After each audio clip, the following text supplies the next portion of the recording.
Kapadokiyada bir gündə nələr etdim, haralar gəzdim, onu sizinlə paylaşmaq istəyirəm. İlk olaraq Niğdedən avtobusdan yola düşürük Kapadokiyaya. Burada gəlirik, çatırıq Uçhisar qalasının olduğu yerə. Uçhisar qalası nə qədər xeyli yol olduğu üçün yolda özümü çəkirəm, biraz ətrafı çəkib sizə göstərmək istəyirəm. Daha sonra burada hədiyyələr almaq üçün yerlər var idi. Bura daxil olub hədiyyələr alırıq və mənzərə həqiqətən çox qəşəng idi. Bir qədər video şəkil çəkdirəndən sonra artıq yollanıram Uçhisar qalasına. Buradakı qiymətlər öyrənci 100 TL, Türk vətəndaşına 200 TL və turistlərə 450 TL idi, amma bizə 200 TL-yə verdilər. Ən yuxarıya qədər çıxıram və biraz aşağı düşürəm. Daha sonra burada antik qaleri var, çox qəşəng yer idi. Bizə də endirimlər etmişdi. Buradan hədiyyələr aldım. Ondan sonra isə yollanırıq Görəməyə. Görəmədə də yenə hədiyyəlik məkanlar var idi. Bura daxil ola bilərdik və burada açıq muzeylər var.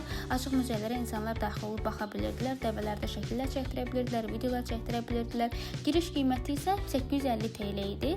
Daha sonra biz gəlirik Avanos'a. Avanos'da belə bir körpü var. İnsanlar burada diləklərini yazırlar və gölü burada sizə göstərmək istəyirəm. Tripodumla bir qədər şəkillər, videolar çəkdirəndən və Avanos'u gəzəndən sonra gəlirəm. Burada bir park var idi. Otururam, dincəlirəm. Həqiqətən də buranı çox sevdim, amma o şəkillərdə gördüyümüz qədər ətraflı balonları görə bilmədim. Çünki bunu görmək üçün səhər saat 5-dən 6-dan gəlmək lazım idi. Gələn dəfə mütləq onları da çəkməyi düşünürəm.